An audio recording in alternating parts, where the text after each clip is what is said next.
no caso dos nichos muito grande, muita demanda, muita gente pergunta se ele tá saturado. Primeira coisa, tá saturado, tem gente demais. Primeira pergunta que eu faria é, tem gente demais, tudo bem, mas tem gente demais com um problema? Sim. Então vamos lá, eu vou num shopping e aí tem uma praça de alimentação. Tem muita concorrência ali, mas tá todo mundo lotado. Por que você paga aquele aluguel exorbitante para entrar num lugar onde você vai competir com 20 ou 30 outras pessoas? Como que eu sei que algum determinado nicho ou subnicho tem potencial para fazer 6 em 7? Mas quanto maior o mercado, mais gente tem. E quanto mais gente tem, maior a possibilidade de vender. Por que quando eu vou subnichar, eu aumento as chances de eu ter mais resultado, já que eu vou estar diminuindo o público? E tem algumas teorias sobre por que a pessoa tende a fazer mais dinheiro quando ela subnicha. Eu vou dar um exemplo para você. Fala galera, sejam muito bem-vindos ao podcast 6 em 7. Aqui a gente fala sobre os primeiros passos para quem está começando no mundo do marketing digital e quer aprender a usar a internet para ganhar dinheiro. Mais especificamente fazer um 6 em 7, que é R$100 mil de faturamento em 7 dias consecutivos. O meu nome é Lorival Júnior. Sou Thiago Batista. Eu sou Érico Rocha. E o tema de hoje Demorou quanto tempo pra decorar essa parada? Cara, a semana inteira ensaiando essa abertura. Quando o cara fica olhando a câmera do jeito que parece que queria... Tava quase fazendo olhar 43. Seja muito bem. Olhar 43, você tava... Como é que eu... Não sei se eu olhar. Você tava fudendo a câmera com os olhos. Nem piscou, E é o porra. seguinte, é 6 em 7, é o caramba. 6 em 7 na veia. E o tema de hoje é... Será que dá pra fazer 6 em 7 em qualquer nicho? Tem nichos que são mais fáceis ou difíceis que os outros? Como é que é essa parada? Pra começar, Érico, bora dar uma alinhada com a galera. O que é nicho? Nicho, olha só, você realmente vai começar do zero mesmo. Já começar do zero. Deixar todo mundo na mesma página aqui, Na né? mesma Tal. página. Nicho, eu acho que é uma expressão que determina um pedaço de um mercado. Então, por exemplo, eu falei e ele olhou pra mim como se não tivesse entendido nada. Pedaço de mercado. Será que eu vou no supermercado e tiro um pedaço das Lembra da carnes? quinta série que tinha conjunto? Ah, E tinha que alguma coisa, tinha um conjunto maior e aí tinha o pertence. uhum. Então, por exemplo, carros. Carro é um conjunto, uma coleção de alguma coisa. Aí tinha caminhonetes. É outro conjunto. Caminhonete pertence a carro, ou pertence a automóveis, né? Não, vamos lá. O conjunto maior é automóveis, carro é ônibus é automóvel, então ele pertence àquilo. Então o conjunto é um segmento de mercado. Dando um exemplo do meu. Um dos meus nichos de mercado, né, que eu atuo, é negócios. Dentro de é um conjunto. Aí tem um nicho de negócios, não é nicho hobby. Uhum. Nicho de ganhar dinheiro, negócio. Aí dentro de negócio tem um nicho de... Dentro de negócio tem várias coisas, gestão, RH e o meu... Dentro de um mesmo nicho tem várias coisas que você Tem tá falando. vários nichos, subnichos que a gente chama, né? E aí o subnicho é marketing. Dentro de marketing tem marketing convencional, tem marketing digital. Opa, tem um marketing digital. Dentro de marketing digital, eu mexo com lançamentos, ou 6 em 7. A arte de fazer 6 em 7, que é R$100 mil em 7 dias. Tem, por exemplo, não é só isso, tem marketing digital, tem Instagram, galera que só constrói audiência. Tem gente que vende todo santo dia, Ladeira vende todo santo dia. Então, tem vários subnichos, e eu me especializei no nicho de 6 em 7, que são R$100 mil em 7 dias. E sobre os nichos, sem subnichos ainda, quantos tipos de nicho existem? Eu acho que mais ou menos, Macronichos, peraí. assim, Macronichos. né? Deve ter incontáveis. Incontáveis? Por exemplo, cita alguns aí que é o mais comum com a galera. Eu acho que é hobby, Hobby, lazer, lazer. que é um subnicho de hobby. Aí esse que é o problema, né? O que é nicho e o que é subnicho? Você sempre consegue encontrar um nicho maior, Uhum. né? Vamos lá. Negócios de carreira, né? que você Negócio, falou. carreira, Saúde. relacionamento, Saúde, relacionamentos. Finanças, né? finanças, né? É um macronicho, né? É um super macro nicho. Finanças, Desenvolvimento pessoal. desenvolvimento pessoal, olha aí. É uma forma de dividir em partes menores, né, Érico? Pegar um mercadão e dividir em partes menores, né? Tipo assim, quando a pessoa geralmente não procura, funciona pro meu nicho. Ela não fala assim, lá na rua eles falam assim, funciona pra mim. Aí eu falo assim, com o que você trabalha? Aí geralmente a resposta dele vai vir um nicho dele. Então o nicho é a fatia do mercado que a pessoa trabalha. Correto. E aí, dentro dessa fatia, tem subfatias, né? Se a gente fala finanças, aí uma subfatia dessa pode ser, por exemplo, renegociar dívida, que aí seria um subnicho, é isso, Érico? Seria um subnicho, Isso, né? Thiago. Tipo assim, renda variável é um subnicho de finanças. Renda fixa, né? Quando você investe um dinheiro, ganha um fixo, né? O CDI, Tesouro Direto, a poupança, por que não dizer, é uma renda fixa. É uma porcentagem daquilo. Renda variável é aquilo que varia. Você comprou a ação do Itaú agora, sabe-se Deus quanto que ele vai te pagar de dividendo esse ano e quanto que ele vai pagar no ano que vem. Não está em contrato isso. Não tem um contrato fixo, então é renda variável. Em finanças tem investimento em imóveis. Dentro de investimento em imóveis, você pode investir em imóveis na planta. É um subnicho do investimento em imóveis. Você pode investir em imóveis para fazer kitnet. É um subnicho. Imóveis para alocar. E aí, dentro do nicho de renda variável, tem ações de crescimento. Aquelas ações que não pagam dividendos, não te pagam dinheiro na parada toda, mas elas têm um crescimento muito grande. Por exemplo, a Hotmart tem capital aberto, tem capital fechado. A Hotmart é capital fechado, mas a Hotmart não paga dividendo. Não paga ainda. Então, você compra lá esperando que aquilo vai ficar mais valioso para você vender depois. Então, tem vários subnichos. Mas nicho nada mais é do que o cara vai te falar a área de atuação dele. E você falou que, as pessoas normalmente veem, dá pra fazer dinheiro nesse nicho, dá pra fazer dinheiro naquele nicho. E, tipo, todos esses nichos que você falou, você já viu pelo menos um 6 em 7? Cara, eu tenho aqui uma base de dados na minha frente com 1.400 casos de 6 em 7. Quando eu falo 1.400, é 1.400 com print, muitos deles com entrevista. Então, 1.400 nos mais variados áreas de atuação e mais variados nichos. Então, eu entrevistei pelo menos 375 dessas pessoas por cerca de 30 minutos. Então, eu já vi coisa de tudo, qualquer jeito. Por exemplo, hoje eu fiz uma entrevista. Antes aqui, eu fiz uma entrevista 747 no podcast Faixa Marrom, onde a pessoa, né, o casal, eles fizeram 6 em 7, isso é R$100 mil em 7 dias, 4 vezes, no nicho de turismo.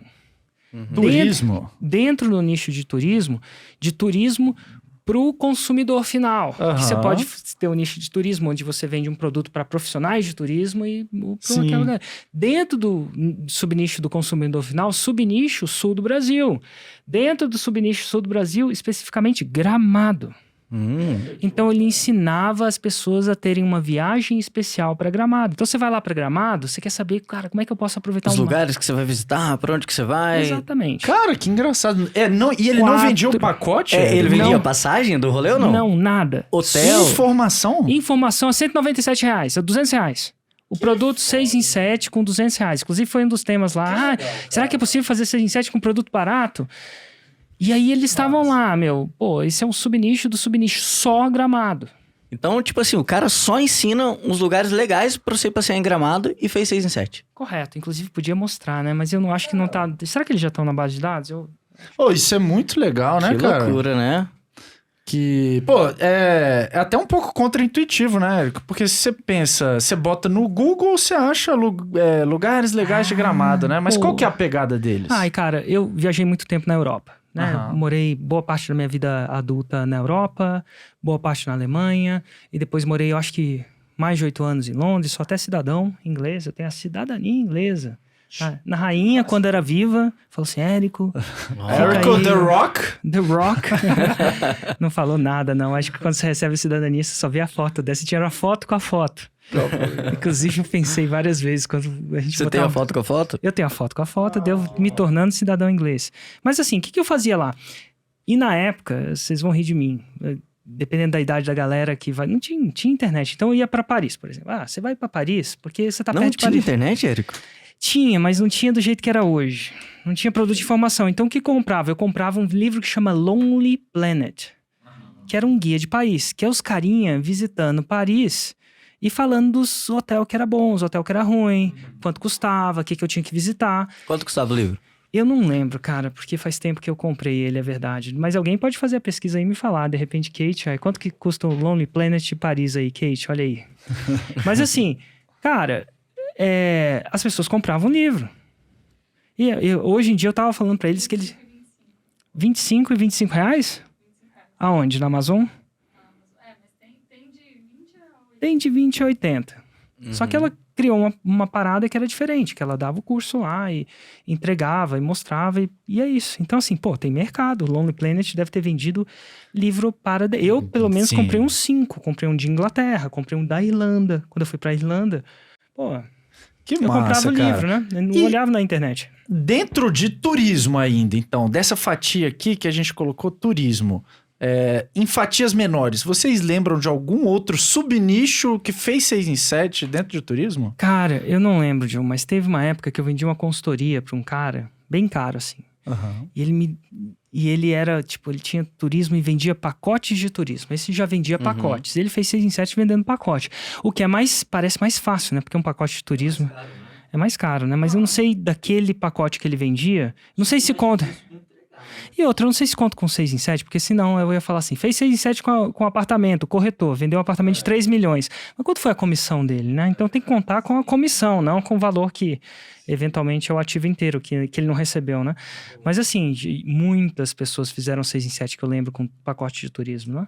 Pô, eu lembro também de uma que ensinava a viajar e ficar com hospedagem de graça. Eu fiz uma análise de lançamento, enfim. Ó, foi 6 em 7? Foi 6 em 7. Já Olha. fiz vários 6 em 7. Que ensinava a ficar hospedado em casas, Pô, prestando pequeno serviço. Tipo, Cuidando do gato. cuida do meu cachorro, cuida do meu gato e tal. E aí ela fez Aí, 6 em 7 com Kate, isso. rola de alguém ficar na sua casa pra cuidar da vaquinha? Se bem que a Kate... Total. Eu acho que a Kate tá na época que ela já manda a vaquinha a cachorra dela pro hotel, né? O hotel de Patricinha. Mas rola Eu já isso fiz também. uma análise de lançamento de um cara que ensina a viajar de bicicleta. Olha, foi 6 em 7 essa? 6 em 7. Sério mesmo? 6 em Isso? 7. Sério Ensina a mesmo? viajar de bicicleta. Porra. A parada é o seguinte, o cara rodou, pasmem, mas 20 mil quilômetros de bicicleta. Porra. 20 mil Academia quilômetros. pra quê, né? Que isso. Aí ele rodou na América Latina toda. E aí, tipo assim, ele ensinava que não é qualquer bicicleta que você sai pra Esse é o viajar meu. 20 mil quilômetros. E aí, É uma bicicleta que tem um porta-mala, né? então, aí eu pensei, quando eu vi ele falando isso, mas não é qualquer bicicleta que você vai viajar. Eu falei, já saquei. Tem umas bicicletas Aham. foda. Ele falou assim, ó, tem que ser as bicicletas mais simples possível. Então o cara vai roubar? Porque, às vezes, tipo assim, fura um pneu, quebra um negocinho do freio. Se você tá com uma bicicleta boladona, não é todo lugar que você vai achar as peças da bicicleta. Então tem que ser com a uma barra bicicleta circular, simples. Barra forte. Barra forte. Total. E aí, tipo assim, o que você tem que comer no caminho pra evitar cãibra, manter energia e tal, essas paradas. Não dá nenhuma dor de barriga enquanto tá andando de bicicleta também, que é importante, né? Total. E ele ensinava Nossa. todas essas paradas. E aí, onde é que você dorme? Como é que você, tipo... nem sempre você vai ter um restaurante. Às vezes você vai ter que dormir no mato. Aí o cara ensina a acampar, a cozinhar no mato, a fazer essa parada toda Pô, a que trip massa. inteira. Descobrir onde é seguro e onde não é. Exatamente. Total. Então, é muito massa. E assim, cara, falando em subnicho, tem várias diferenças. Por que é importante, Érico, eu subnichar alguma coisa? Porque que eu vou vender turismo pra Gramado, não seria melhor? Eu vou ensinar você a passear no Brasil todo. Porque, geralmente... Tem algumas teorias sobre isso, tá? Então, na prática, a gente vê que tende a fazer mais dinheiro. E tem algumas teorias sobre por que a pessoa tende a fazer mais dinheiro quando ela subnicha. Eu vou dar um exemplo pra você. Você vai num médico que cuida do corpo inteiro. Quanto custa a hora dele? Custa X. Mas vamos supor que você tá com um problema de olho. Um clínico geral, né? Na córnea. Certo. Eu chuto que o cara da córnea custa mais caro que o cara de... O clínico geral. E tem algumas razões por isso.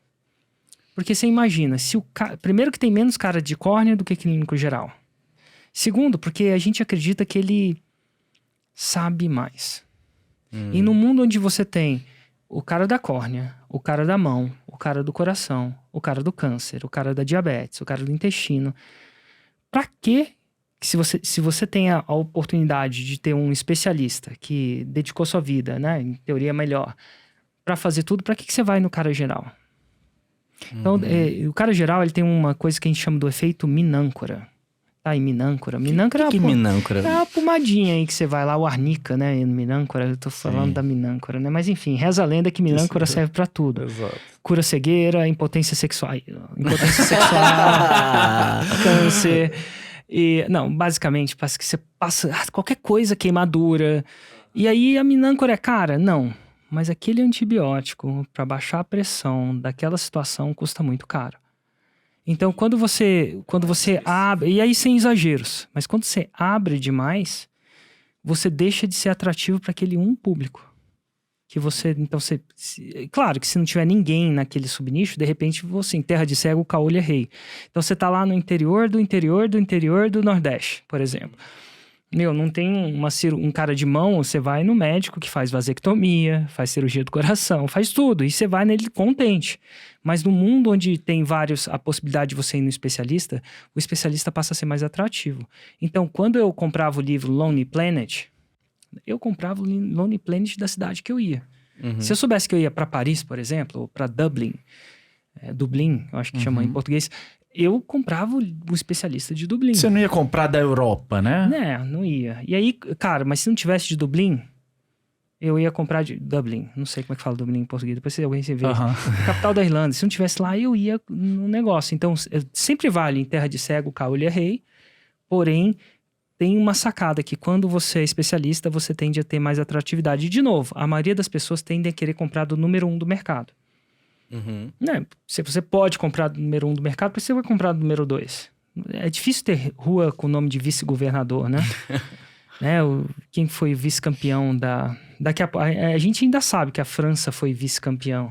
Mas daqui a pouco todo mundo esquece. Quem foi a vice-campeã da Copa passada? Eu já não lembro, cara. Total, acho que foi a Croácia. Tiagão lembra. Tiagão, quem que foi? Foi vice-campeão da Croácia. Olha aí, Tiagão. Assim, A vice...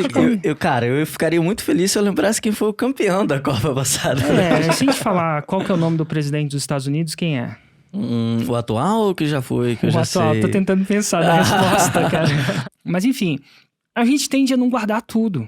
A gente guarda só o nome do presidente. Então... E quanto mais você subnicha, mais sozinho no mercado você fica. E às vezes você pode subnichar tanto que você vira o número 1. E aí é difícil de você ser o número 2 quando só tem um no mercado. Então, quando eu entrei, né? Agora tem algumas pessoas que ensinam essas paradas, mas quando eu entrei, quem ensinava 6 em 7? Absolutamente ninguém. Eu criei esse nicho. Inclusive, criei a expressão 6 dígitos na época, né? E é ótimo, eu sou o único, era o único cara que ensinava isso na época. E agora eu não sou o único, mas aí eu ganhei posicionamento, né? Eu continuei focando no mercado, continuei fazendo um bom trabalho. Mas é muito difícil você ser o número 2 quando você tá sozinho. Então, em vias de regra, vale a pena. E quando eu devo saber se eu subnichei demais? Porque você pode... de repente a pessoa de Gramado podia subnichar num bairro de Gramado.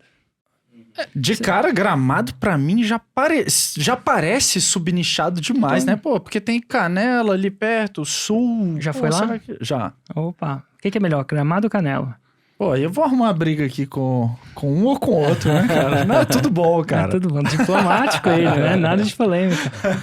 Mas assim, chega uma hora que é demais o subnicho. Como é que você sabe disso? É um pouco de feeling. Bom senso, né? Mas bom senso, feeling, mas geralmente... Tem a ver muito... Você sente que tem uma concorrência muito grande no seu mercado, é só subnichar.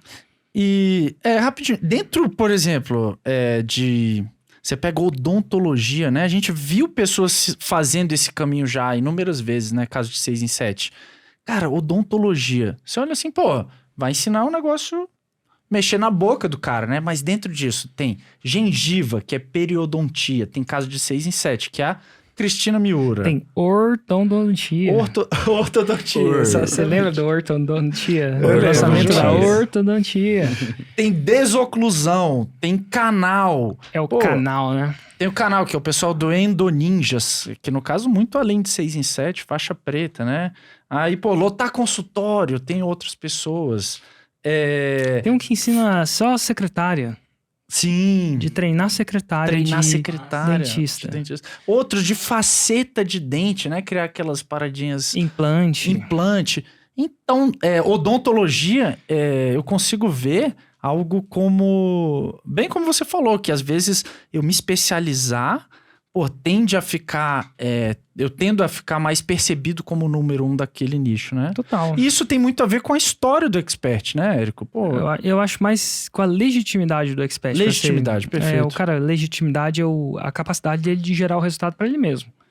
Não, em casa, o que a gente fala na fórmula de lançamento no projeto 6 em 7, em casa de ferreiro, o espeto tem que ser de ferro. Então, ele tem que estar gerando resultado, na minha opinião, né? Tem gente que pode ferir, mas eu sempre acredito muito nisso, que você tem que ser para ensinar. Por que alguém vai aprender com você se nem você faz? Vou aprender guitarra com um cara que não toca guitarra? Ou vou aprender a emagrecer com um cara que é gordinho? Nada de errado de ser gordinho. Inclusive, se você ensina guitarra, pode ser gordinho, mas se você... Não pode ensinar a emagrecer e ser gordinho, né? Não pode. Eu acho que vai ser difícil de vender. Tem que ter uma história muito boa. Mas... Voltando ao nicho de emagrecimento, então... Mas, Érico, tem uma parada que eu acho que não faz sentido. Eu entendi que, tipo assim, subnichar é importante, que eu vou ser visto como número 1 e tal, tudo mais. Mas, quanto maior o mercado, mais gente tem. E quanto mais gente tem, maior a possibilidade de vender. Por que quando eu vou subnichar, eu aumento as chances de eu ter mais resultado, já que eu vou estar diminuindo o público? É porque, vamos lá, quanto maior o carro que você compra, vamos supor que você comprou uma caminhonete. Quanto maior o carro, mais coisas você consegue carregar. Mas o que você perde com um carro muito grande? Você gasta mais. Você gasta mais, gasta mais gasolina, o que mais? O pneu é mais caro, eu sei do pneu. O pneu é mais caro, o que mais? O que mais você gasta? Não sei se um carro maior é necessariamente mais caro, não, né?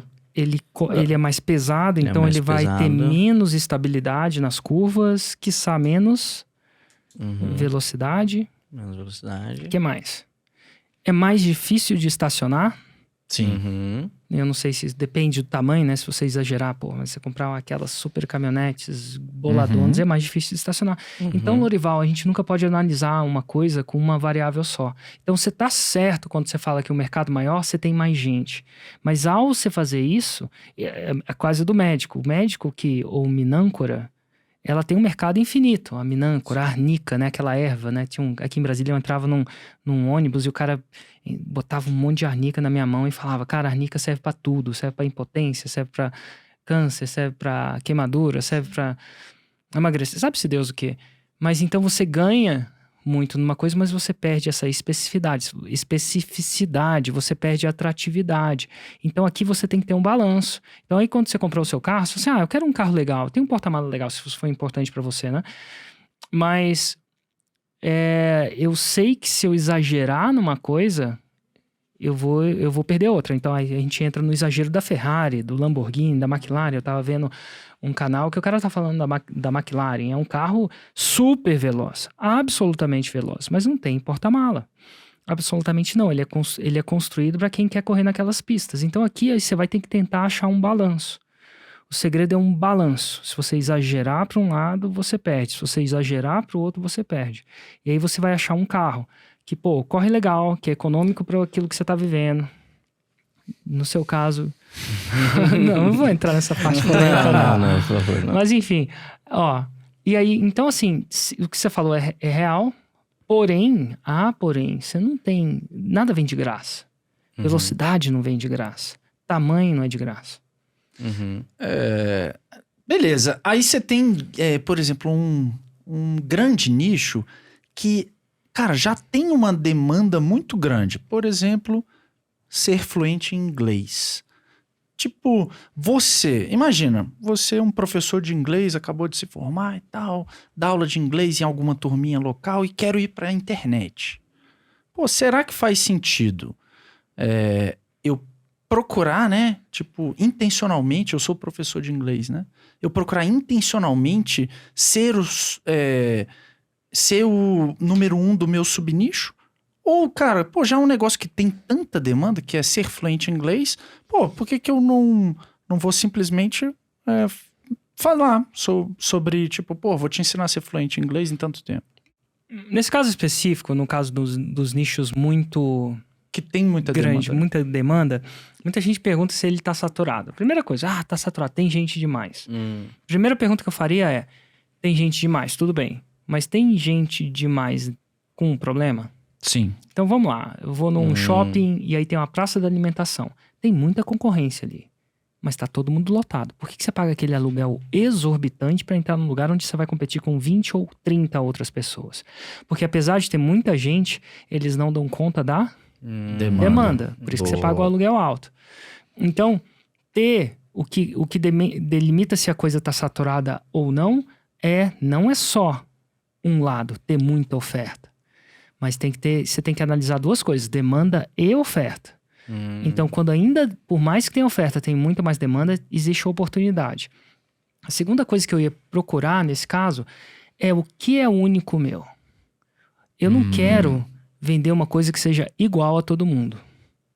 Porque se eu vender uma coisa que seja igual a você, Lorival, eu vou ter que brigar por preço. Se você tem o mesmo carro, vamos lá, vamos falar na linguagem do Lorival, você tem a mesma guitarra. E a guitarra é a mesma. Fala aí uma guitarra legal. Uma Gibson. Uma Gibson. Qual Gibson? Uma Qual Gibson subnicho? Les Paul Deluxe. E qual ano? 59. 59. Que cor? Honeyburst. Então você tem uma Honeyburst, espero que seja esse nome correto. Honeyburst. É a cor da minha, Então, Que cor é? Eu falei então, a cor é Madeira. Não, é um amarelo. E o ano era meio qual? rajado, 59. Então você tem uma 59 nas mesmas condições e ela tá vendendo em dois caras que parecem ter reputação. É a mesma guitarra, qual que você vai comprar? Ah, mais barato. Provavelmente. Então então quando o seu programa, se aquilo que você vende tá igual a todo mundo, aí você vai ter que brigar por preço, é a lei do Oeste, a lei de tempos. Só que é o seguinte, quando você acha uma coisa única no seu programa, alguma coisa diferente, e o diferente pode ser na sua metodologia, você ensina uma parada de um jeito diferente, às vezes você ensina a falar antes de aprender gramático, ou pode ser diferente no seu jeito, no seu formato. Então, por exemplo, eu posso escolher... terapia é uma coisa clássica, né? Em teoria, as pessoas vão para a faculdade, tem a terapia. Mas às vezes você faz com um terapeuta X e não com um terapeuta Y. Porque você vai mais com a cara dele. Gera mais identificação? Às vezes a forma de falar, o jeito de portar, algo assim? Só comparar o Thiago Nigro com a Natália Arcuri. Ambos falam de finança. Por vezes, ambos falam de muita coisa. Se botar uns dois para dar uma aula de tesouro direto, pode ser que tenha uma semelhança brutal, apesar de eu não ter escutado a aula dos dois. Mas vamos dizer que a Natália tem um estilo completamente diferente do Thiago. Ela tem um estilo mais irreverente, mas que sai um pouco mais feminino. Então, isso talvez seja por isso que a Let's aí do Negócio Videomaker comprou o curso da Natália. Será que a Let's comprou o do Thiago Nigro também? Você pergunta aí, não comprou não? Não. Quem sabe tudo da Let's. Então, por que ela comprou da Natália? Então, assim, é um jeito da Natália criar conexão. Então, você vai procurar o Unique Selling Point, que é alguma coisa que difere o seu produto dos outros produtos. Então, você tem que procurar isso. Você tem que buscar isso. Não tem buscar, então briga por preço. Não tem outro jeito, é a lei do universo.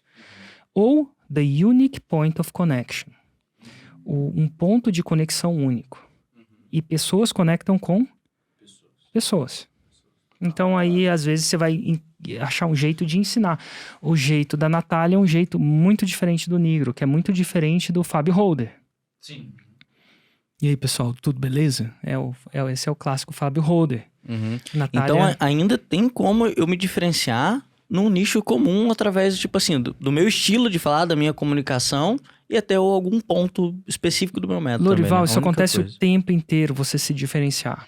Se você vai procurar uma aula de jiu-jitsu, que é uma arte classicamente bem clássica, né? De uma escola, tem as mesmas posições, ou muito das mesmas posições, não tem muita coisa de novo. Mas às vezes você vai porque você quer um professor durão. O professor fala, caramba, chega lá. E às vezes você quer um professor mais Sr. Miyagi. Às vezes você quer um professor que no primeiro dia vai te botar com um cara mais forte. Outro aí, um professor que o faixa branca sofre mais, outro professor que tem mais dedos com faixa branca. Ó, que legal, isso que você tá falando é em relação à conexão, né? A parte de conexão, unique point of connection, alguma coisa assim? Point of connection. Beleza. E aí, dentro do jiu-jitsu, eu falei inglês só pra ficar mais legal. Perfeito. Ponto de conexão. Mas eu não sei se existe essa expressão não, tá? E é engraçado que no jiu-jitsu também você pode se diferenciar pelo método que você ensina. Tem professores que são mais guardeiros, né? Tem professores que são mais passadores, né? Tem professores que vão te ensinar o básico de todas as letras do alfabeto primeiro. Todos os negócios. Tem um outro que eu fiz aula com ele que ele já estava desenvolvendo um método diferente. Ele pegava e te ensinava algumas coisas depois daquelas algumas coisas, via o que você gostava mais. E aí eu falo assim, cara, agora eu vou focar nisso. Aconteceu isso com o Wagner Mota, o treinador do Demian Maia. É um professor incrível. Ele falou assim, eu fui fazer uma aula com ele, e aí ele virou e falou assim, Érico, vamos dar uma rolada aí. Botou pra rolar com um aluno dele, né, menos graduado, até pra ele ver, né, se tá rolando com ele. Ele falou assim, tá, de novo. Velho, você gosta do triângulo? Vamos aprender, vamos aprender triângulo. Triângulo é um movimento do giro. Vamos aprender triângulo de tudo quanto é jeito. E aí, cara, por aulas, sempre que eu ia pra São Paulo, eu fazia uma particular com ele, sempre. Falei, Wagner, pode fazer? Falou, beleza. A gente ficou no triângulo por muito tempo. Ele escolheu um estilo diferente. Ele falou, cara, eu vou focar no triângulo de cabeça pra baixo, de cabeça pra cima, de cima. Eu só achava que dava pra fazer triângulo na guarda. Não, você faz triângulo de todo jeito. O que acontece quando o cara defende o triângulo? Defende o triângulo, faz o triângulo. E eu começava a fazer só triângulo.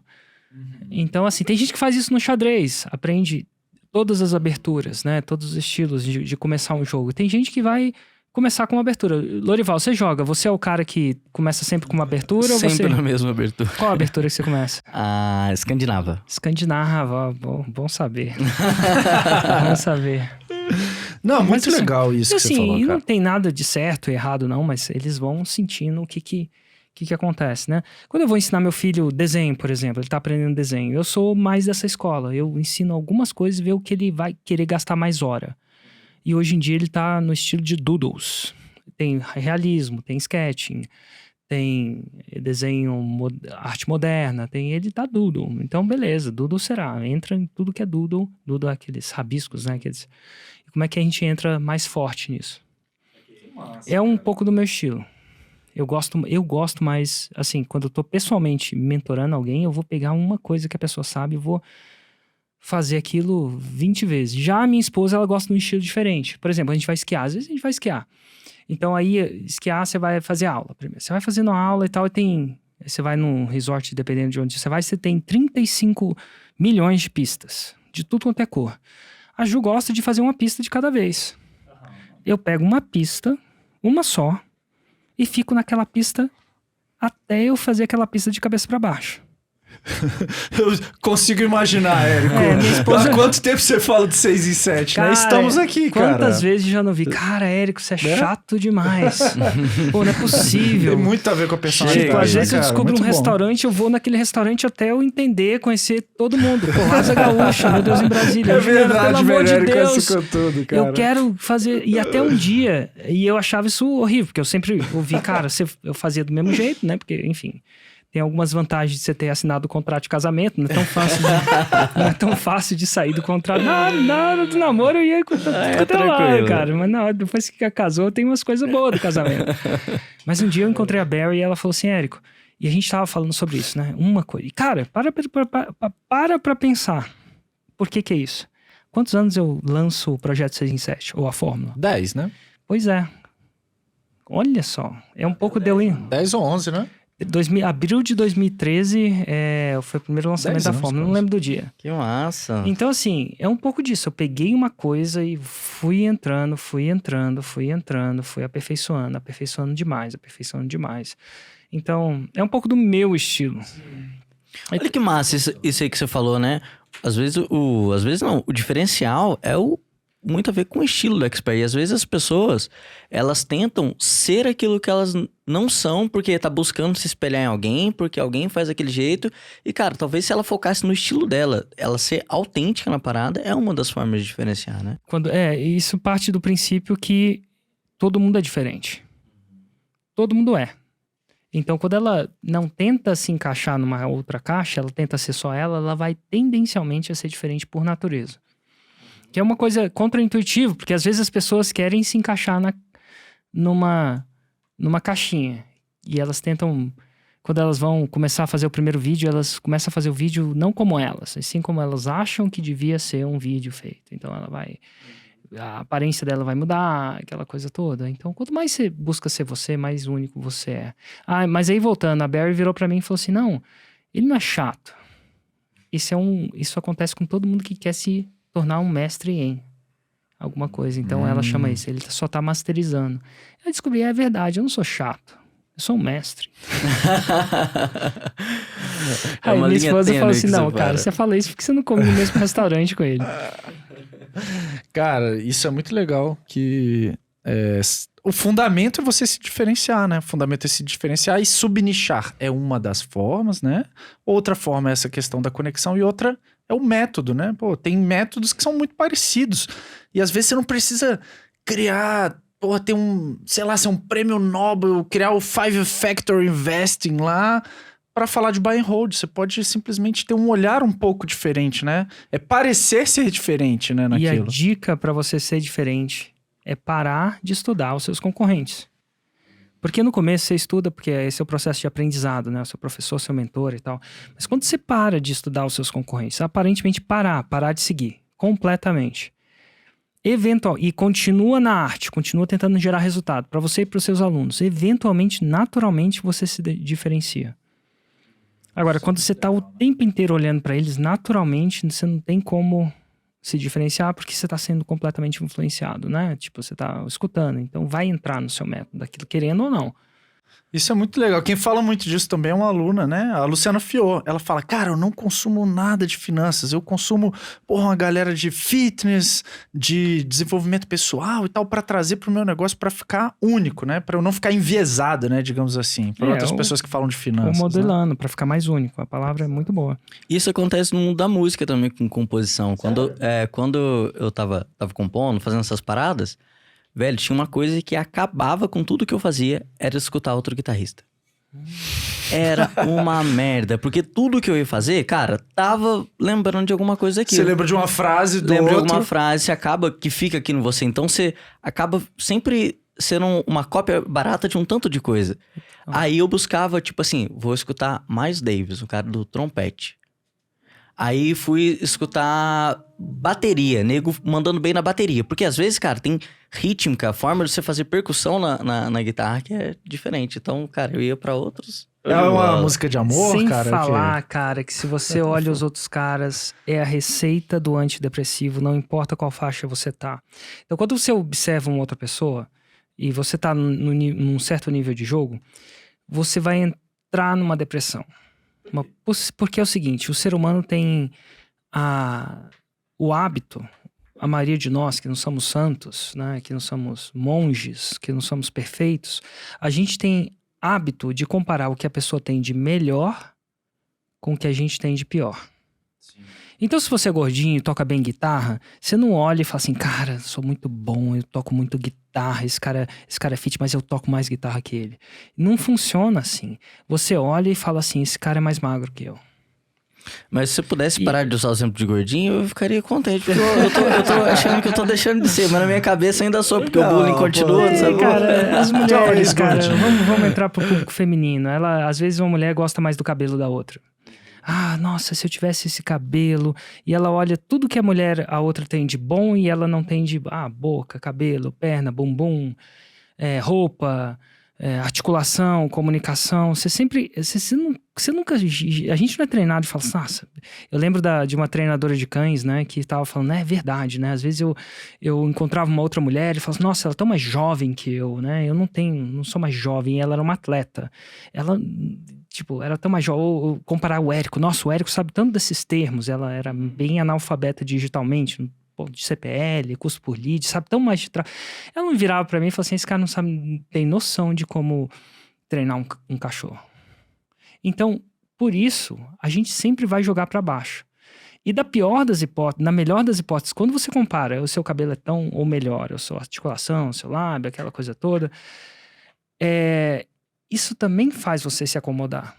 Então, quando você é o mais esperto da mesa naquele quesito, e todo mundo tá falando, meu Deus, Érico, como você é bom nisso e tal, se acomoda. E o acomodar é o começo do fim.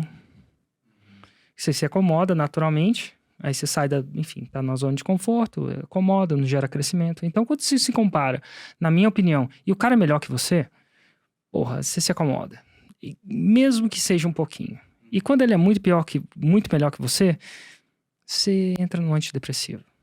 Você fica, ai meu Deus, eu sou um bosta. Se você é melhor, você se acomoda. Se você é pior, você se incomoda. Se incomoda. Então assim, e eu sei que tem gente que consegue, exceções que conseguem só se inspirar, mas eu acho difícil.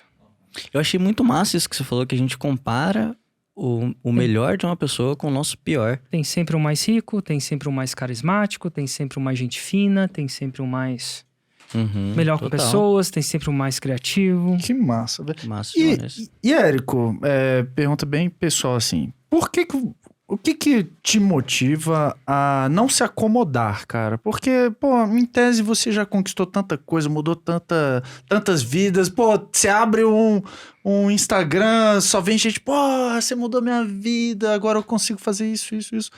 Por que você não se acomoda? Sei lá, o que te motiva a ficar sempre inovando sem parar, cara? O que não me faz acomodar hoje, pelo menos, é que por mais que tenha tanta gente, se eu sair aqui no shopping center, no aeroporto, eu vou tirar uma foto, vou tirar 2 fotos, aí a gente foi gravar aquele criativo no aeroporto lá, e, pô, eu encontrei dois caras, um cara, 2 caras, e quantas pessoas eu não encontrei? Quantas pessoas... Érico, o quê? Então, assim, o que me faz acomodar é saber que por mais que o trabalho tenha sido grande, ainda tem muita gente. Se eu descer nesse prédio aqui, de cada, sei lá, 100 pessoas, talvez uma me conheça. E eu tô falando isso porque a conta, nossa, ó, tá aí, ó, a nossa conta do Instagram atingiu, eu tava olhando aqui, ó, verdade, ó. Minha conta atingiu 20 milhões de contas alcançadas nos últimos 30 dias. Tá aí. 20 milhões? Quantas pessoas tem no Instagram? 160? 120? Quantos brasileiros tem? 200 milhões? Nem todo mundo tem Instagram, né?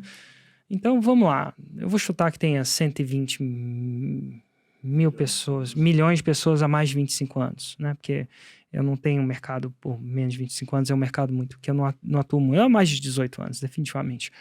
Então, assim, tem muita coisa. A gente nem começou. Tá só começando o processo. Então, assim, eu não acho que eu cheguei numa porcentagem. Eu quero criar mais histórias de sucesso. Ainda quero criar muito disso. E essas histórias que eu faço, essas entrevistas, são muito viciantes. Porque são pessoas legais. Que massa. E às vezes Pessoas gratas, né, cara? Gratas. Tipo assim, o casal que eu entrevistei hoje de Gramado, ele teve um problema com o filho, um problema no coração do filho. Nasceu com esse problema.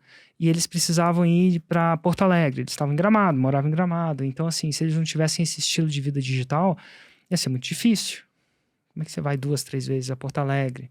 Então, para eles, é a possibilidade deles poderem ir para Porto Alegre e cuidar do filho deles, sabe? Isso, para mim, é muito legal. Então, ouvir isso quase todo dia ainda é muito... Preenche muito. O impacto financeiro é enorme, já muda muita coisa, mas tem a mais que isso ainda, né? Muita coisa indireta disso aí. Tem muita coisa indireta. Total. Ô, Érico, agora tipo assim, tem as formas de diferenciar, a gente falou de subnicho e tal, tudo mais. Como que eu sei que algum determinado nicho ou subnicho tem potencial para fazer 6 em 7? Quando tem gente o suficiente com aquele problema. E as pessoas estão dispostas a resolver aquele problema num espaço mais curto de tempo. Então, tem gente o suficiente no Brasil com esse problema? Por exemplo, se eu fosse criar um curso de alfabetização. Tem tanta gente analfabeta no Brasil?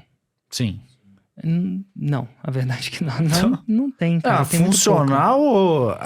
Eu acho aí que não, entra viu? numa discussão, né, cara? Eu acho que tem, assim... Analfabeto funcional... O cara que não sabe ler mesmo. Tá, mas você fala de uma determinada idade pra frente, porque todo dia tá nascendo analfabeto aí, brother. É verdade. Mas assim... Todo dia nasce um analfabeto. Eu não sei se tem tanto... Apesar de ter gente que fez 6 em 7 com curso de alfabetização. Porque falou que o jeito de alfabetizar que é feito hoje mais tradicionalmente coloca vários problemas eventualmente mas enfim, então se é uma coisa que eu acho que não tem gente com problema ou não tem gente suficiente, eu não iria não. Mas se eu achar que tem gente com problema, eu não sabia que tinha gente que tinha tanta vontade de conhecer Gramado de um jeito especial. Não sabia. Mas se você for parar pra pensar, se não tivesse gente assim, não vendia esses livros naquela época.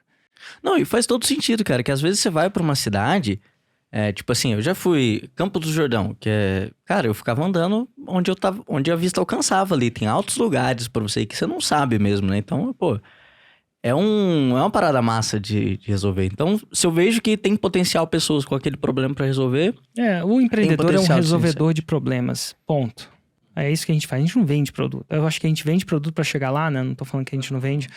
Mas o que a gente realmente está fazendo é resolver problema. Então, enquanto tiver gente com problema, tem potencial. E o massa é que problema é uma coisa que não tem falta de abundância. Porque quando você resolve um problema de uma pessoa, você cria outro. Então, ninguém tem... O único dia que você, Lorival, você, Thiago, vão parar de ter problema na vida é quando vocês morrerem. Você entrarem numa cova e jogarem terra na cara de vocês. É o dia que para de ter problema. Então, a vida nossa é uma série de problemas. E isso a gente tem em abundância. A gente, seja brasileiro, seja homem, seja mulher, seja criança, seja adulto. Então, a gente sempre tá... E num contexto de criar um produto de informação, o que você está vendendo é tempo. Tempo, no sentido, você pode resolver o problema sozinho, tentando água mole, pedra dura, tanto bate que fura, cometendo os erros. Você pode ir lá para Gramado 20 vezes e eventualmente sacar Gramado.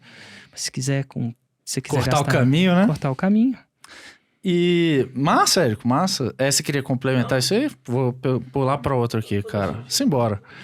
Não, e tem um negócio engraçado que quanto mais a gente fala, porra, vou subnichar, fica parecendo que você vai falar com menos pessoas, e não necessariamente isso é verdade, né? Não, é verdade. Quando você subnicha, você fala com menos pessoas em potencial. Mas, por exemplo, você pega o caso, mas não que sejam poucas pessoas, você pega, por exemplo, o caso do marketing digital, marketing digital, marketing de, lançamentos. Você tá subnichando, só que, a sua Roma fala com muita gente, né? O fato é que você fala com gente do Brasil inteiro. Então, quando você fazia subnichar no cafezinho, talvez seja difícil. Mas comparando que a gente tem 200 milhões de pessoas, eventualmente, estou arredondando, 200 milhões de pessoas no Brasil, deve ter se você acredita que tem um número suficiente dessas pessoas para fazer um 6 em 7, esse é o podcast 6 em 7, você pode fazer o 6 em 7. E tem alguns mercados que tem mais, tem alguns mercados que tem menos, mas enfim, esses caras já fizeram 4, 6 em 7 com pessoas interessadas em Gramado. Tem 3 mil alunos. Então, e um produto de R$200. Mas não necessariamente subnichar, você vai estar falando com poucas pessoas. A sua mensagem pode ser muito mais ampla, né? Eu acho que você pode estar falando com pessoas suficientes para o 6 em 7. Mas assim, é claro que quem está falando para quem vai aprender a falar inglês, literalmente, tem 95%, se não me engano, na última estatística, 95% da população brasileira não fala inglês tão fluente quanto o Lorival. Lorival. Você irá se surpreender, Érico Rocha. E engraçado, dentro de inglês, né, tem alguns subnichos que eu me lembro de já terem feito 6 e 7, tipo do inglês para o agronegócio, que o agronegócio tem palavras específicas, sei lá, inglês para passar em prova, né, de proficiência em inglês para quem vai... trabalhar numa Amazon no Canadá e ter que passar numa prova de proficiência em inglês. Chama TOEFL, né? Para entrar na universidade, fazer uma pós. Enfim, são subnichos, né? Business English, tem do Business English, tem o agronegócio. Agronegócio foi massa, né? Foi engraçado, né, cara? Agronegócio. E assim, se eu sei que tem o potencial das pessoas, sei que eu posso subnichar, eu vou falar com menos pessoas, mas vai ter as pessoas que são um número suficiente para eu fazer 6 em 7, mas tem nicho que é mais difícil fazer 6 em 7 que o outro. Eu acho que tem. E aí vem da atração do problema. Uhum. Então, quanto mais aguçado é um problema em alguém, menos você vai tender mais difícil vai ser. Isso, eu acho que sim, tem isso sim. Tem então, dores mais doloridas que outras, né? Tem dores mais doloridas, mas não quer dizer que não seja dolorido o suficiente para fazer o 6 em 7. Mas aí você tem que colocar algumas coisas em questão. Tem eu sou expertise na coisa. Outros caras, eles moram em Gramado, trabalham em turismo não sei quanto tempo, então eles compensavam. Não sei se a maior dor do brasileiro é saber como fazer a viagem de Gramado ser especial. Parece que não é tão doloroso assim, mas a pessoa compensa essa dor com a expertise dela ser a autoridade nisso, através da produção de conteúdo e demonstração disso. Então, não é só... As pessoas falam, eu vou só naquele nicho porque a dor é muito grande e eu sou um bosta naquele... Perdão a palavra, sou um bosta naquele nicho. Porque aí você... Sim, vamos supor que você vai pro nicho de inglês, mas você não é um bom professor de inglês. Você não é o Karen de inglês. Só porque Você eu não- acho que tem potencial ali, eu vou me enfiar sem ter... Então não é uma análise de uma variável só. É análise de duas variáveis. Você tem que... A capacidade do expert de gerar resultado naquilo, às vezes, compensa a falta de atratividade num negócio. Acontece muito no artesanato. Sei lá, tem muita gente muito 6 em 7, muito 7 em 7. Muitos faixas pretas no nicho de artesanato. E nos trouxemos, desde sapatinho para boneca até boneca indígena. Mas por que tem tanta gente assim? Porque a pessoa que tá fazendo aquilo, ela ama aquilo. Maleta japonesa, né? Maleta japonesa, que é cartonagem, né? Cartonagem. Ou essa Mas assim, a pessoa é tão foda naquilo, por que não dizer, que compensa. Teve um 7 em 7 em guitarra. Guitarra? 7 em 7? 7 em 7, Sério? inclusive foi em Libra. Em Libra, não a linguagem. Ele vem de Libra esterlina, né? Entendi. Libra tá. Achei que eles estavam guitarra. Eu também, eu tava aqui, caramba. Libras, né? Que bicho é... Mas o cara era o cara da improvisação. Que massa. Então, assim, será que a prioridade É o número Kiko Loureiro? Porque Não era o Kiko, ele não. fez 6 em 7, o Kiko Loureiro, né? Fez alguns, né? É. Inclusive. Mas era um cara mais do jazz, improvisação. Que massa, não coisa- sabia não. Entrevistei ele, inclusive. Sério? Então, assim, é incrível. Então, assim, a paixão que você tem por uma coisa e a sua capacidade de gerar resultado na coisa é uma variável muito importante Uhum. na escolha de um expert ou na escolha de um nicho. Quando o cara é o cara. A Susan, essa mulher, ela fez 6 em 7 ela fez 7 em 7 em dólar, ensinando o cachorro a vir quando é chamado pelo nome. Vê o subnicho, cachorro, pet, dentro de cachorro, adestramento. Dentro de adestramento, das 25 milhões de coisas, ela ensinou, cara, eu vou ensinar uma coisa específica. Quando o seu cachorro vier, você chamar o cachorro e tiver 25 cachorros, ele vai vir. Quando você pode chamar o cachorro, jogar 25 bolinhas de tênis, não sei o que eu tenho com 25, mas enfim. Jogar 25 bolinhas de tênis, o cachorro vai vir quando é chamado pelo nome. E quem tem cachorro sabe, né, Kate? A vaquinha vem toda vez que ela é chamada pelo nome, assim, não importa o quê? Não, às vezes ela Dá tá o no- barra e ignore. Às vezes ela não vem. E aí ela ensinou esse programa que, se não me engano, chama Recallers. Em inglês. E ela ensinava você a brincar com o seu cachorro 5 minutos por dia, acho que por 30 dias. E depois disso, o seu cachorro vinha No matter what. no matter what. E a mulher era a referência nisso. Em fazer... Porque ela Caralho. não treina só cachorro, ela treina qualquer coisa. Eu duvido que ela faz Cara, isso com gato. ela treina... Não, ela treina gato, ela treina Ela faz um gato vir pelo nome passarinho. sem usar o psh, psh, psh, psh. Eu não sei se ela sabe pelo nome, mas ela consegue treinar gato, Caramba. passarinho, aranha. Então, assim, o nível muito louco, de entender isso. Inclusive, o mestre dela, né, o cara que ensinou, ele trabalhava para a CIA, para o Serviço de Inteligência, se não me engano, o Serviço de Inteligência dos Estados Unidos, porque quando eles iam plantar um microfone para fazer espionagem naquela época, né? Então, às vezes, eles colocavam em bicho. Uhum. Só que cachorro, é óbvio que você não vai falar o segredo do seu país perto de um cachorro, que pode ser que o cachorro é muito treinável. Então ela treinava o passarinho a tirar foto. Caralho. É chamava- impressionante, cara. Então, assim, compensa. Ela é a autoridade mesmo, é impressionante.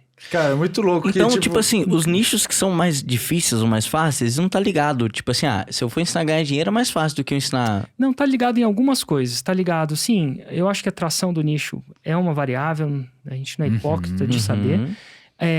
Mas não é a única. Não é o único tripé. O expertise da pessoa. O quão bom pode ser o expertise. Vamos supor que o Michael Jordan. O Michael Jordan ensinando basquete. Pô, a autoridade do cara. Né? Então, a autoridade da pessoa. A capacidade dela ter de comunicar. Se ela é uma boa comunicadora. Porque tem gente que sabe fazer a parada inteira. Sim. É o cara mais foda, não sabe explicar. Uhum. Ele sabe fazer, mas não sabe explicar. Então, a pessoa ser uma boa comunicadora, se comunicar de forma clara, talvez de uma forma leve, isso tudo vai juntando. Uhum. E é por isso que tem 1.400. Você tem só 1.400, inclusive tá 1.400 zeradinho, né? Sério? 1.400 estudos de caso. Mas a gente Com começou... gatilho mental da especificidade, 1400. Devia ser 1.401 para ficar mais específico, mas não é. Mas assim, a gente começou a catalogar isso só em 2020, né? Então não faz 3 anos dos 10 anos que eu catalogo isso, não tive a ideia de começar antes. Uhum. Mas é outra coisa também. Então não é uma variável só. Que massa. Então, eu escolher o nicho, eu tenho que depender de várias coisas, ao invés de só o potencial da... É. Uhum. E em relação à atração do nicho, né? Tipo, pra 6 em 7, sendo bem sincero, não parece ser uma variável tão gritante, porque, pô, como você mesmo trouxe vários casos, se você resolve um problema dolorido de uma quantidade suficiente de pessoas para fazer um 6 em 7, não parece ser algo, meu Deus, eu tenho que olhar para o mercado para fazer um 6 em 7. Não. Talvez para 10 milhões ou mais, isso comece a influenciar demais, né? E assim, hoje eu tava falando assim, será que o cara vai fazer 10 milhões por ano no nicho de Gramado? Não, eu não sei. Eu vou chutar que não, tá? Eu vou também chutar acho que não. Só que aí a gente tava falando de expansão. Eu falei assim, cara, olha só, eu peguei o livro do Lonely Planet. Tem Lonely Planet de Irlanda. Eu peguei uns 2 lá. Um Irlanda, um da Inglaterra e um da Europa. Cara, será que o cara viaja só pra Granada? Então a gente tava conversando nisso ao vivo dela começar a expandir pra outras cidades. Expandir horizontalmente, vai né? Vai passar 2 meses em Paris. Vou dar um exemplo. E com produtos diferentes. Sim. Nesse caso. Mas no mesmo nicho. No mesmo nicho. Então, não é que ela não quer dizer que ela não vai fazer 10 milhões. Se ela tiver a mente empreendedora, a mentalidade do porquinho, que construiu a casinha dos 3 porquinhos de tijolos, isso é, construiu um negócio sólido, ela vai poder fazer 10 milhões. Então, você não precisa ficar num produto porque você pode expandir para outras, que a gente chama de verticais. São outros produtos que essa mesma audiência compraria. Então, o cara foi para Gramado, será que ele não quer o upgrade para Europa? O cara vai para Gramado, né? Ou outras cidades do sul, né? Sei lá. Outras cidades do sul, outras cidades do Brasil. E é legal, ela podia. E essa foi a conversa. Então, assim, eu acho que todo mundo é capaz de chegar a 10 milhões. Mas algumas pessoas vão ter que, eventualmente... ter mais produtos, né? Talvez. Ter mais produtos. Exatamente. Massa, muito bom. E dentro disso aí, você falando de Gramado, pô, ainda tem, dentro da viagem pra Gramado, ela pode expandir, tipo, fazendo alguns upsells, né? Pô, ela poderia vender uma parceria com hospedagem com alguém, ou até... Casas de show. Casas de show. Sabe uma parada que... eu fazia. Tá ligado? Eu tocava muito em Monte Verde, que é uma cópia de Gramado, mas tem uma rua verde. Monte Verde. Monte Verde. É aquela metrópole. É, uma metrópole. É tipo Gramado, mas só tem uma rua. E, cara, lá é uma parada que, assim, tem os períodos de temporada que é frio, lota de gente, e tem os dias que não tem gente. E aí, como é que a gente fazia pra tocar? E a gente ia tocar nas casas, velho, tipo... Era muito triste tocar, tinha 2 mesas e o cara pedindo pra abaixar o volume que tava muito alto ainda. Era um saco, velho. O show de domingo, tipo assim, durava 19 horas na minha cabeça, de tão treta que era. Só que aí, como é que a gente fazia pra ganhar dinheiro com a banda nisso aí? A gente fechava com as pousadas e tipo assim, cara, ó, 2 dias na pousada... o consumo aqui no restaurante e você pode vir para Monte Verde, você paga um valor fixo fora de temporada. E a gente vendia o pacote pra galera com a banda. Total. Então a gente fazia umas paradas assim. Então tem formas de expandir, pegar o mesmo nicho e sair fazendo mais coisas ainda. Boa. E, Érico, você lembra de algum? Unique Selling Proposition, né? É Exato. um ponto único é uma coisa única, era mais única, né? Proposta única de valor, né? E, Érico, E a proposta única, rolava uma proposta única de conexão também. Ou agora tá tendo mais, Lorival? Cara, tinha histórias. Tinha histórias de banda. Pode fazer um podcast, só histórias. E, Érico, quais... fazendo um brainstormzão aqui, que subnichos mais estranhos pra você você lembra, assim, de ter feito 6 em 7? Inclusive, vou deixar o link aqui da base de dados pra você também procurar aqui embaixo na descrição, onde é que seja, porque eu acho que vale a pena, mas a nicho. Bora lá. Pompoarismo é estranho pra mim. É estranho mesmo. Fez milhões. Polidancing. Eita. É estranho. Rezar dormindo. Quê? E aí, te ensino a rezar dormindo. Rezar dormindo? Rezar dormindo. Aí tu vai ficar lá, Bruno Gimenez. Caramba. Ensinou a rezar dormindo. Porra. E, uma parada, tem toda uma parada nisso. Quase que eu rezei dormindo. E aí, das terapias, cara, tem umas terapias muito loucas, né? Aromaterapia. Ainda é muito louco essas paradas pra mim. EFT, que é a acupuntura sem agulhas. Ah, e sabe um nicho mais doido que eu já vi, cara? Crédito carbono. Você sabe o que é isso? Cara, não sei. Sim. Explica pra gente o que é um crédito do carbono. Cara, eu quase morri pra tentar saber mais ou menos isso. A parada é a seguinte: tem as empresas e tal, tu tem a empresa aqui, EGD. Ah, e eu tenho uma outra empresa ali que, sei lá, fabrico tijolo. E as empresas emitem uma certa poluição. E às vezes, eu poluo mais que você. Com energia e tal. Eu tenho um limite de poluição. Só que às vezes eu ultrapasso esse limite de poluição. Eu poluo mais. E você não. Então você tem crédito pra poluir ainda. Aí você vai me vende o seu Isso. crédito carbono. Olha só. Muito Sim. louco. Ou às vezes, sei lá, plantar umas 20 árvores, né? Pra compensar. Umas Total. 20 milhões, talvez, no seu caso, né? Tem isso.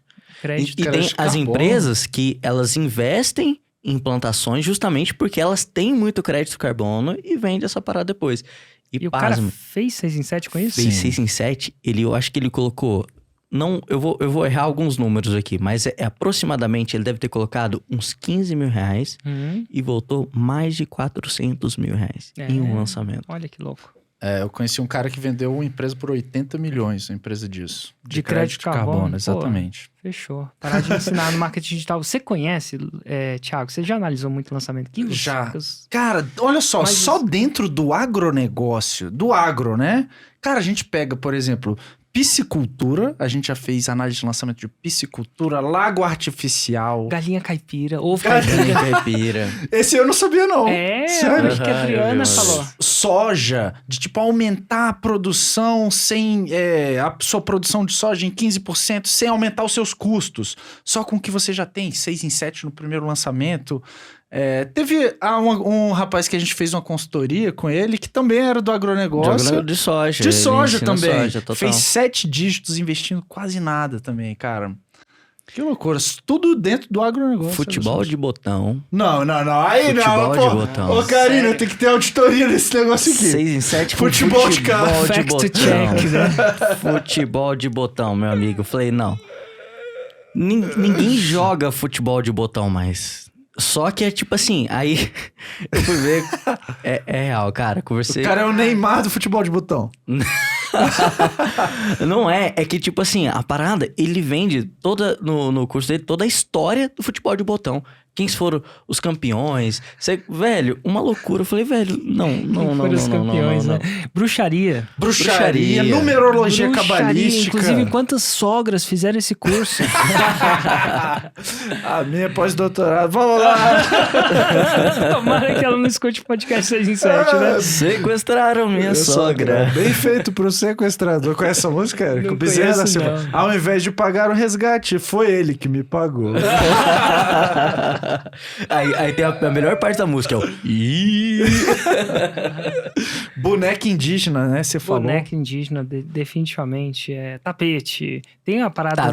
Tarô. Óculos.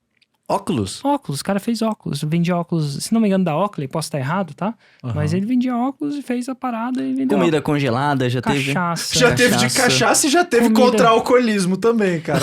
Um podia fazer uma parceria. Pô, Rafael. Um criava um mercado pro outro, né? Que nem o cara do emagrecimento e a pessoa da confeitaria, né? Cara. É isso que você quis dizer quando você ensina o bônus de problema futuro?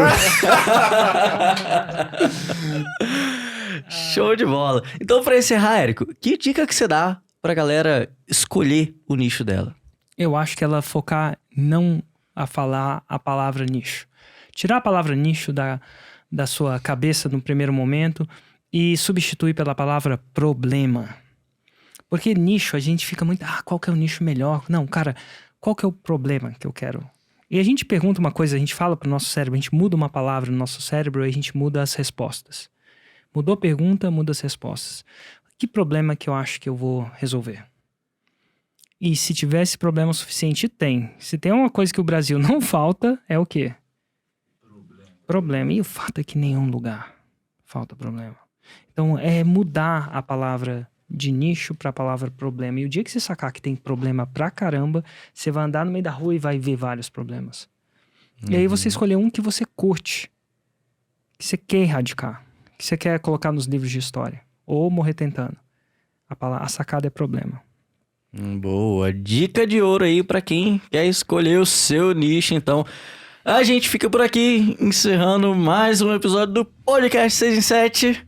E é isso aí, esse foi como saber aí qual nicho tem potencial para fazer 6 em 7. Então, a parada não é pensar no nicho, é pensar no problema. Agora você tem 2, né? Agora tem 2. Abraço, galera. Tchau. Valeu. O tamanho da sua lista não é documento, mas quantas pessoas abrem um e-mail, quantas pessoas prestam atenção em você, passa a ser documento, sim. Seguidor não necessariamente é a sua audiência. E às vezes o número de seguidores é muito maior do que a sua audiência. E o mais louco disso tudo, às vezes ele é muito menor. Peraí, organicamente o Érico tem mais audiência do que número de seguidor. Como é que isso pode? Também essa matemática não fecha. Mas fecha sim, porque... Ô, Érico, e assim, o tema desse episódio não é só sobre audiência, sobre criação de audiência. É criação de audiência capaz de te levar ao 6 em 7. Qual que é o tipo de audiência que não leva ao 6 em 7? Quando que uma audiência não leva ao 6 em 7?